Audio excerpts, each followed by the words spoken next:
Happy Yule and winter solstice to those who celebrate.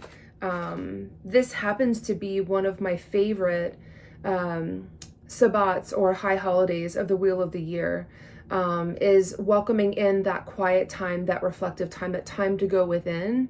And surprisingly enough, my next favorite one has always been Ostara, which is, the coming of spring. I was never that kind of a person, but it wasn't until I started following the Wheel of the Year specifically as a witch that it made more sense to me to celebrate seasons instead of Christian holidays. But to those who celebrate, happy welcome of the quiet season, the time to go introspective and the time to do the shadow work and the time to just rest, even though it's really funny because a lot of my readings lately have been the opposite. Wintertime, this winter specifically, is not about resting, it's about building for your future.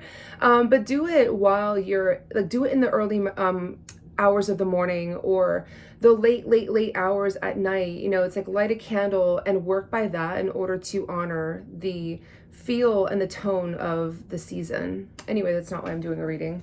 I wanted to do a reading for those people who are experiencing the holidays this year, and it's not a new moon. It's not, we have a new moon in, I want to say Capricorn coming December 30th, and I'll do a reading for that from where I'll be at in Florida. But I was thinking in my head, I'm returning back to Pennsylvania where my hometown is for the holiday season.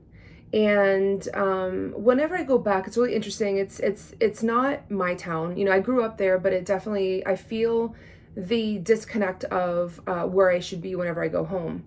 And it's almost like opening up a jewelry box. It's like you open it up, you have the memories, you hear the music, but then you close it again because you know that you're not meant to be there. And it's a really lovely experience, but it's very interesting. It's almost like I enter another dimension where I have a complete disconnect from that person who was raised there, from that younger version of me. And yet at the same time, when I leave my hometown, I do all of the work around the foundation that was built in that town. That said, to those who are traveling to go home and have a similar jewelry box moment, or who are working through grief during this holiday season, and holiday and however that means to you, I wanted to do a reading really quick. And I'm working with the Pagan Other Worlds deck again because it's so fucking pretty. But a lot of times, when I go home, I deal with my grief and missing my brother Sean quite often. And even though it'll be officially five years since I've seen him last, and it'll be going on 4 years since I lost him and we lost him. Whenever I go back to my hometown and the house where I grew up in, it's a pretty big reminder of my times with him. We grew up in that house since I was probably 2 or 3 years old. But that said, to the people who kind of go back, and maybe I'm just focusing on this, to the people who go back to that time capsule during this season, and you feel that disconnect from yourself, this reading is for you. And that is a bit of a grief encapsulation, only because, it's like you're looking at a part of yourself that no longer exists, but you're still healing from. So, the first card is, and this is so pretty, Temperance. This card is about kindness, giving yourself the space, the time to heal, and it's about being patient. When I go back home, I always clear space for myself to feel feelings. Even before I go back, I'll field things in my head that I'm experiencing, and I clear them out before I get there, so that I can feel it on a purer and cleaner form. And I feel like that is the giving myself the ability to feel how I'm going to feel. And then when I get there, it's I'm able to just enjoy people, right? But temperance is about giving yourself the kindness to go back into that little dimension from where you came. And also the holidays are very, highly triggering, high octane. There is a lot of grief, and also sometimes when you go back to a place where you don't spend a lot of time in, chances are that people still think of you the way that they did when you were a kid, and so it makes it a little bit challenging. Nine of Pentacles is your challenge, is all that work that you've done around who you are and your core narratives that no longer define you, right? When I say narratives, they're usually the stories that people, created around you, friends, family, from your childhood. It's what they told you about yourself growing up that aren't necessarily true, right? But it's the work that you've done around those narratives to prove to yourself that, it's a construct, it's from other people's projections, and it doesn't exist. But Nine of Pentacles is the challenge of you reaping the benefits and experiencing your self-worth that have nothing to do with anyone else's projections, okay?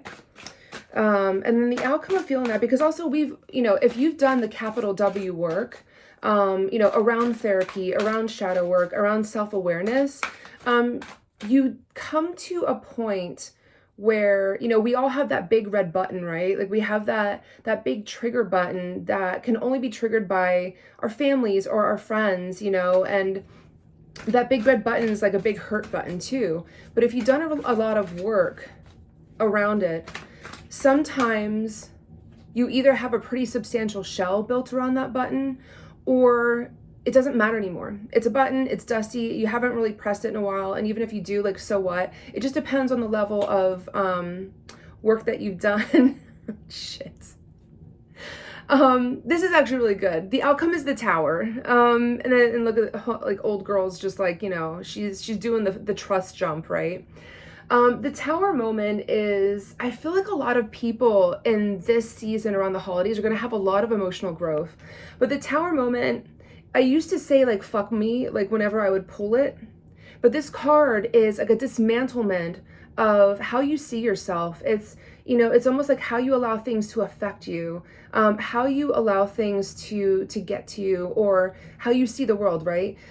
You could leave a place and become a whole human being with different values and moral systems and come back to it and be like, what the fuck? It's like kind of like a, it's almost like a, like, how did I survive in the first place kind of feeling, or like, how did I even exist? It's like that kind of a scenario.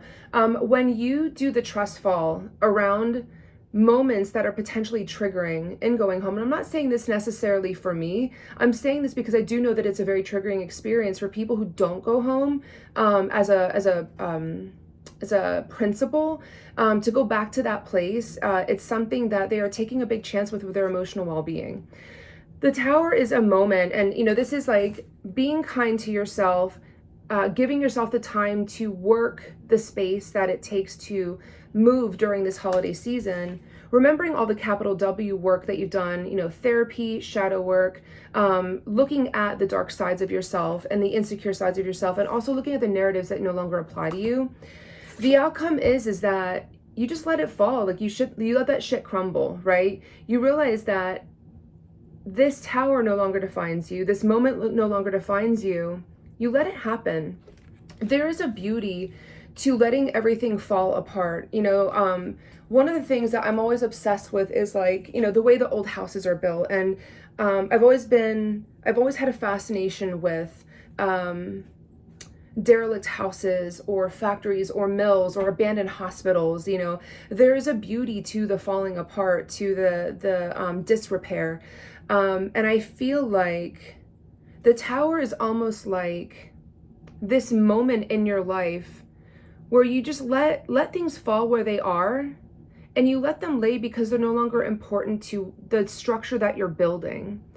And so what that means in the bigger narrative of this reading is allow the people to show up and the space to show up and the memories to show up during the season as they will. Be curious about it and then release it.